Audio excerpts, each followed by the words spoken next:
ನಮಸ್ಕಾರ ಸ್ನೇಹಿತರೆ, ನನ್ನ ಹೆಸರು ರೇಖಾ. ಸ್ವರ್ಣರತ್ನ ಇನ್ಸ್ಟಿಟ್ಯೂಟ್ನ ಚಾನಲ್ಗೆ ನಿಮಗೆಲ್ರಿಗೂ ಸ್ವಾಗತ, ಸುಸ್ವಾಗತ. ಇವತ್ತಿನ ಚಾನಲ್ನಲ್ಲಿ ಫೋನಿಕ್ಸ್ ಬಗ್ಗೆ ಸ್ವಲ್ಪ ಇನ್ಫಾರ್ಮೇಶನ್ ತಿಳ್ಕೊಳ್ಳೋಣ.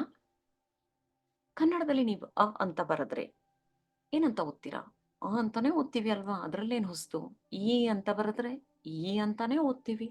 ಐ ಅಂತ ಬರೆದ್ರೆ ಐ ಅಂತಾನೆ ಓದ್ತೀವಿ. ಅದನ್ನೇ ಇಂಗ್ಲಿಷಲ್ಲಿ ಸಿ ಅಂತ ಬರೆದ್ರೆ ಖ ಅಂತ ಓದ್ತೀರಾ? ಇ ಅಂತ ಬರೆದ್ರೆ ಎ ಅಂತೀವಿ. ಐ ಅಂತ ಬರೆದ್ರೆ ಇ ಅಂತೀವಿ. ಇದೇನಿದು ವಿಚಿತ್ರ? ಆ ಅಕ್ಷರಕ್ಕೆ ಅದೇ ಸೌಂಡ್ ಇಲ್ವಾ? ಹೌದು, ಖಂಡಿತ. ಒಂದೊಂದು ಅಕ್ಷರಕ್ಕೆ ಕೆಲವೊಮ್ಮೆ ಅದೇ ಸೌಂಡ್ ಬರುತ್ತೆ, ಕೆಲವೊಮ್ಮೆ ಬೇರೆ ಬೇರೆ ಸೌಂಡ್ಗಳು ಬರುತ್ತೆ. ಹಾಗಿದ್ರೆ ಈ ಲೆಟರ್ ಮತ್ತೆ ಅದಕ್ಕೆ ಬರುವಂತಹ ಸೌಂಡ್ಗಳನ್ನ ಓದೋವಂತಹ ಪರಿಪಾಠಕ್ಕೆ ನಾವು ಫೋನಿಕ್ಸ್ ಅಂತೀವಿ. ಈ ಫೋನಿಕ್ಸ್ ಬಗ್ಗೆ ಹೆಚ್ಚಿನ ಇನ್ಫಾರ್ಮೇಶನ್ ಅನ್ನ ಈ ಪಾಠದಲ್ಲಿ ಕೊಡ್ತೀನಿ. ಇಂಗ್ಲಿಷಲ್ಲಿ ನಮಗೆ 26 ಅಕ್ಷರ ಇದೆ, ಆದರೆ 44 ಸೌಂಡ್ ಇದೆ. ಹಾಗಾಗಿ ಆಯಾ ಅಕ್ಷರಕ್ಕೆ ಆಯಾ ಸೌಂಡು ಬರೋದೇ ಇಲ್ಲ. ಎಷ್ಟೋ ಸಲ ಒಂದಕ್ಕಿಂತ ಹೆಚ್ಚಿನ ಸೌಂಡ್ಗಳು ಕೂಡ ಸಾಧ್ಯ. ಈಗ ಇಂಗ್ಲಿಷಲ್ಲಿ 26 ಅಕ್ಷರ ಇದೆಯಲ್ಲ, ಅದರ ಹೆಸರುಗಳನ್ನ ಹೇಗೆ ಹೇಳ್ತೀವಿ? ನಾವು ಹೇಳ್ತಾ ಇರೋ ಕರೆಕ್ಟ್ ಪ್ರೊನೌನ್ಸಿಯೇಷನ್ ಇದೆಯಾ ಅಥವಾ ಅದರಲ್ಲಿ ಏನಾದರೂ ಕರೆಕ್ಷನ್ ಮಾಡ್ಕೋಬೇಕಾ? ನೋಡಿ, ಮೊದಲು A, B, C, D, E, F, G, H, I, J, K, L, M, N, O, P, Q, R, S, T, U, V, W ಅಥವಾ ಡಬ್ಲ್ಯೂ, ಎಕ್ಸ್, ವೈ ಹಾಗೂ ಝೆಡ್. ಇದರಲ್ಲಿ ನಾನು A, E, I, O, U ಇಷ್ಟು ಅಕ್ಷರಗಳನ್ನು separate ಆಗಿ ತೆಕ್ಕೋತಿದ್ದೀನಿ. ಇವುಗಳಿಗೆ ವಾವಲ್ಸ್ ಅಂತೀವಿ. ಕನ್ನಡದಲ್ಲಿ ನಾವು ಏನನ್ನ ಸ್ವರ ಅಂತೀವೋ ಅದೇ ಇಂಗ್ಲಿಷಲ್ಲಿ ವಾವಲ್ಸ್ ಅಂತೀವಿ. ನಮಗೆ ಕನ್ನಡದಲ್ಲಿ 13 ಅಕ್ಷರ ಇದೆ, 13 ಸೌಂಡ್ ಅನ್ನ ಹೇಳ್ತೀವಿ. ಇಂಗ್ಲಿಷಲ್ಲಿ 5 ಅಕ್ಷರಗಳಿವೆ, ಆದರೆ 20 ವಾವಲ್ ಸೌಂಡ್ಸ್ ಇದೆ. ಹೇಗೆ ಮಾಡೋದು ಇದನ್ನ? ಇದೆಲ್ಲ ಕಲಿಬೇಕಾದ್ರೆ ಮೊದಲು ಒಂದು ಅಕ್ಷರಕ್ಕೆ ಒಂದು ಸೌಂಡ್ ಅನ್ನ ತಿಳ್ಕೊಳ್ಳೋಣ, ಆಮೇಲೆ ಹೆಚ್ಚಿನ ಸೌಂಡ್ಗಳನ್ನ ತಿಳ್ಕೊಳ್ತಾ ಹೋಗೋಣ. ಈಗ ಈ ಎ, ಇ, ಐ, ಓ, ಯುಗೆ ಮೊದಲನೇ ಸೌಂಡ್ ಹೇಳ್ಕೊಡ್ತೀನಿ ಅಂತ ಹೇಳಿದ್ನಲ್ಲ, ಅದಕ್ಕೆ ಇನ್ನೊಂದು ಹೆಸರಿದೆ, ಶಾರ್ಟ್ ವಾವಲ್ ಸೌಂಡ್ಸ್ ಅಂತ. ಯಾಕೆಂದ್ರೆ ಇದನ್ನ ಶಾರ್ಟ್ ಆಗೇ ಹೇಳ್ತೀವಿ. ಹಾಗಾದ್ರೆ ಬನ್ನಿ, ಶಾರ್ಟ್ ವಾವಲ್ ಸೌಂಡ್ಸ್ ಅನ್ನ ಹೇಗೆ ಕಲ್ತ್ಕೊಳ್ಳೋದು ನೋಡೋಣ. ನಮ್ಗೆ ಎ ಅಂತ ಅಪ್ಪರ್ ಕೇಸ್ ಅಂತೀವಿ ಅಥವಾ ಕ್ಯಾಪಿಟಲ್ ಲೆಟರ್ ಅಂತೀವಲ್ಲ, ಇದನ್ನೇ ಇನ್ನೊಂದು ರೀತಿ ಬರೀತೀವಿ. ಇದಕ್ಕೆ ಸ್ಮಾಲ್ ಲೆಟರ್ ಅಥವಾ ಲೋವರ್ ಕೇಸ್ ಅಂತೀವಿ. ಎ ಅಂದ ತಕ್ಷಣ ನಿಮ್ಗೆ ಆಪಲ್ ಪಿಕ್ಚರ್ ನಾಪ್ಕ ಬರುತ್ತೆ ಅಲ್ವಾ? ಹೌದು, ಆಪಲ್ ಅಂತ ಬರೆಯುವಾಗ ಎ ಇಂದಾನೇ ಶುರು ಮಾಡ್ತೀವಿ. ಅದಕ್ಕೆ ಎ ಫಾರ್ ಆಪಲ್ ಅಂತ ಹೇಳ್ಕೊಟ್ಟಿರ್ತಾರೆ. ಎ ಫಿ ಫಿ ಇಲ್ಲಿ ಆಪಲ್. ಓಕೆ, ಇದರಲ್ಲಿ ನಾನು ಇವಾಗ ಎನ ತೆಗೆದು ಹಾಕ್ಬಿಟ್ಟೆ. ಏನು ಉಳಿಯತ್ತೆ? ಫಲ್. ಎ ಹಾಕಿದ್ರೆ ಆಪಲ್, ಎ ಇಲ್ಲ ಅಂದ್ರೆ ಫಲ್. ಏನ ದೂರ ಹಾಕ್ಬಿಟ್ರೆ ಆ ಫಲ್, ಆ ಫಲ್. ಈಗ ಫಲ್ ಅನ್ನ ತೆಗೆದ್ಬಿಟ್ರೆ ಆ. ಇದು ಏನ ಸೌಂಡ್. ಏನ್ ಮಾಡಿದ್ವಿ ಇಲ್ಲಿ?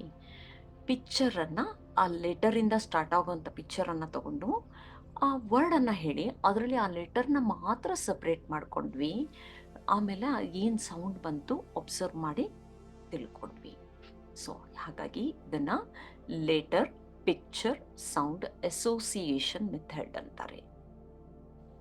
ಸೊ ಈಗ ನಿಮ್ಗೆ ಮೆಥಡ್ ಗೊತ್ತಾಯ್ತಲ್ಲ. ಮುಂದಿನ ಅಕ್ಷರ ನೋಡೋಣ. ಹಾಗಾದ್ರೆ ಈ, ಇದು ಅಪ್ಪರ್ ಕೇಸ್ ಅಥವಾ ಕ್ಯಾಪಿಟಲ್ ಲೆಟರ್. ಅದನ್ನೇ ಇನ್ನೊಂದ್ ತರ ಬರೀತೀವಿ. ಇದು ಲೋವರ್ ಕೇಸ್ ಅಥವಾ ಸ್ಮಾಲ್ ಲೆಟರ್ ಅಂತ ಕರಿತೀವಿ. ಇ ಫಾರ್ ಎಲಿಫೆಂಟ್ ಅಂತೀವಿ. ಎಲಿಫೆಂಟ್ ಅನ್ನ ಹೇಗೆ ಬರೆಯೋದು? E L E P H A N T, elephant. ಹೀಗೇನು ನಮ್ಮ ಕೆಲಸ, ಮೊದಲನೇ ಅಕ್ಷರ ತೆಗೆದ್ಬಿಡೋಣ. ಸೊ ಮೊದಲನೇ ಅಕ್ಷರ ತೆಗೆದ್ಬಿಟ್ರೆ ಇದು ಲಿಫೆಂಟ್ ಆಗುತ್ತೆ. ಮೊದಲನೇ ಅಕ್ಷರನ ದೂರ ಹಾಕಿದ್ರೆ ಹೇಗೆ ಓದ್ತೀವಿ? Elephant, elephant. ಹೌದು, ಕರೆಕ್ಟ್. ಈಗ ಲಿಫೆಂಟ್ ಅನ್ನೇ ತೆಗೆದ್ಬಿಡೋಣ. ಏನ ಉಳಿಯತ್ತೆ? ಎ. ಸೊ ಈನ ಶಾರ್ಟ್ ವಾವಲ್ ಸೌಂಡು ಎ. ಮುಂದಿನ ಅಕ್ಷರ ಯಾವುದು?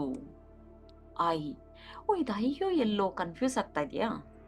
ಎಲ್ಲನ ಹೇಗೆ ಬರಿತೀವಿ? ಕೆಳಗಡೆ ಒಂದು ಸ್ಲೀಪಿಂಗ್ ಲೈನನ್ನು ಸೇರಿಸ್ಬಿಡ್ತೀವಿ ಅಲ್ವಾ? ಇದು ಕ್ಯಾಪಿಟಲ್ ಲೆಟರ್ ಆದ್ರಿಂದ ಸಿಂಗಲ್ ಲೈನ್ ಬರೆದ್ರೆ ಅದು ಐ, ಸಿಂಗಲ್ ಲೈನ್ ಕೆಳಗಡೆ ಒಂದು ಅಟ್ಯಾಚ್ ಮಾಡಿ ಸ್ಲೀಪಿಂಗ್ ಲೈನ್ ಬರೆದ್ರೆ ಅದು ಎಲ್. ಸೊ ಹಾಗಾಗಿ ಐ ಅನ್ನ ನೋಡೋಣ ಈಗ. ಸ್ಮಾಲ್ ಲೆಟರ್ ಐಗೆ ಈ ಥರ ಬರಿತೀವಿ.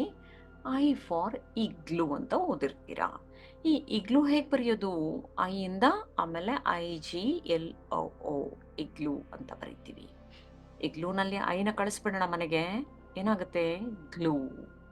ಐ ವಾಪಸ್ ತಗೊಂಬಂದು ದೂರ ಹಾಕಿದ್ರೆ ಎ ಗ್ಲೂ, ಎ ಗ್ಲೂ. ಗ್ಲೂ ತೆಗೆದುಬಿಟ್ರೆ ಐ ಸೌಂಡ್ ಸಿಗುತ್ತೆ ನಮಗೆ. Short vowel sound for I is ಎ. ಐಗೆ ಶಾರ್ಟ್ ವಾವಲ್ ಸೌಂಡ್ ಎ. ನೆಕ್ಸ್ಟ್ ಅಕ್ಷರ ಓ. ಓನ ಚಿಕ್ಕದಾಗಿ ಬರಿತೀವಿ, ಅದು ಸ್ಮಾಲ್ ಲೆಟರ್ ಆಗಿಬಿಡುತ್ತೆ. ಓ ಫಾರ್ ಆಕ್ಸ್ ನೋಡೋಣ ಇಲ್ಲಿ. ಆಕ್ಸ್ ಹೇಗೆ ಬರಿತೀವಿ? ಓ ಜೊತೆ ಎಕ್ಸ್ ಸೇರಿಸ್ತೀವಿ. ಈಗ ಆಕ್ಸ್ ಅಲ್ಲಿ ಓ ಕಳಿಸ್ಬಿಟ್ರೆ ಮನೆಗೆ ಏನು ಉಳಿಯತ್ತೆ? ಕ್ಸ್ ಅಂತ ಸೌಂಡ್ ಉಳಿಯತ್ತೆ. ಅದೇ ಓನ ದೂರ ಹಾಕಿದ್ರೆ ಆ ಕ್ಸ್, ಆ ಕ್ಸ್ ಅಂತ ಓದ್ತೀವಿ. ಈಗ ಕ್ಸ್ ಅನ್ನ ಮನೆಗೆ ಕಳಿಸ್ಬಿಡಿ. ಉಳಿಯೋದೇನು? ಓಸ್ ಲೆಟರು, ಅದಕ್ಕೆ ಸೌಂಡ್. ಸೌಂಡ್ ಏನಾಗುತ್ತೆ? ಆ. ಸೊ ಓನ ಶಾರ್ಟ್ ವಾವಲ್ ಸೌಂಡು ಆ. ಕೊನೆ ವಾವಲ್ ಅಕ್ಷರ ಇದೆಯಲ್ಲ ನಮಗೆ, ಯು. ಯುಗೆ ಚಿಕ್ಕದಾಗಿ ಬರೆದ್ಬಿಟ್ಟು ಪಕ್ಕದಲ್ಲಿ ಒಂದು ಕೊಂಬ್ ಕೊಟ್ರೆ ಸ್ಮಾಲ್ ಲೆಟರ್ ಆಗಿಬಿಡುತ್ತೆ. ಯುನ ಪಿಕ್ಚರ್ ಏನು ನೋಡಿರ್ತೀವಿ? ಅಂಬ್ರೆಲಾ ಅಂತ ನೋಡಿರ್ತೀವಿ. ಅಂಬ್ರೆಲಾ ಬರೆಯುವಾಗ UMBRELLA ಅಂತ ಬರಿತೀವಿ. ಆದರೆ ಯು ಮನೆಗೆ ಕಳಿಸಿದ್ರೆ ಏನು ಉಳಿಯುತ್ತೆ ಇಲ್ಲಿ? ಅಕ್ಷರ ನೋಡ್ಕೊಂಡು ಓದಿದ್ರೆ ಬಾಯಿ ಮುಚ್ಚಿಬಿಡ್ತೀವಿ, ಅಂಬ್ರೆಲಾ ಅಂತೀವಿ. ಅಂಬ್ರೆಲಾ ನಾವು ಬಾಯಿ ತೆಗ್ದಿರ್ತೀವಿ, ಅಂಬ್ರೆಲಾ ಅಂತೀವಿ. ಯುನ ದೂರ ಹಾಕ್ಬಿಟ್ರೆ ಅಂಬ್ರೆಲಾ. ಸಾಮಾನ್ಯ ಈ ಥರ ಪಿಕ್ಚರ್ ಕೊಟ್ಟರೆ ಏನು ಮಾಡಿಬಿಡ್ತಾರೆ? ಯು ದೂರ ಹಾಕಿದ ತಕ್ಷಣ ಅಂಬ್ರೆಲಾ ಅಂದ್ಬಿಡ್ತಾರೆ. ಎಮ್ಮನ್ನು ನಾವು ಯು ಜೊತೆ ತಗೊಂಡಿಲ್ಲ ಅಲ್ವಾ? ಹಾಗಾಗಿ ಸೌಂಡನ್ನು ಯು ಜೊತೆ ಸೇರಿಸ್ಬೇಡಿ. ಆಗಲ್ಲ ಅದು, ಅಷ್ಟೇ ತಗೋಬೇಕು. ಕನ್ನಡದ ಆಗಿಂತ ಸ್ವಲ್ಪ ಬಾಯಿ ತೆಗೆದು ಹೇಳ್ತೀವಿ, ಚಿಕ್ಕದಾಗಿ ಹೇಳ್ತೀವಿ ಇಲ್ಲಿ. ಅಂಬ್ರೆಲಾ. ಅದೇ ಅಂಬ್ರೆಲಾ ಆಚೆ ಕಳಿಸಿದ್ರೆ ಅ. ಇದು ಯುನ ಮೊದಲನೇ ಸೌಂಡು ಅಥವಾ ಶಾರ್ಟ್ ವಾವಲ್ ಸೌಂಡ್. ಒಂದ್ಸಲ ಏನೇನು ಓದಿದೀವಿ ಅಂತ ನೋಡ್ಬಿಡೋಣ, ತಿರ್ಗಾ ಸಮರೈಸ್ ಮಾಡೋಣ.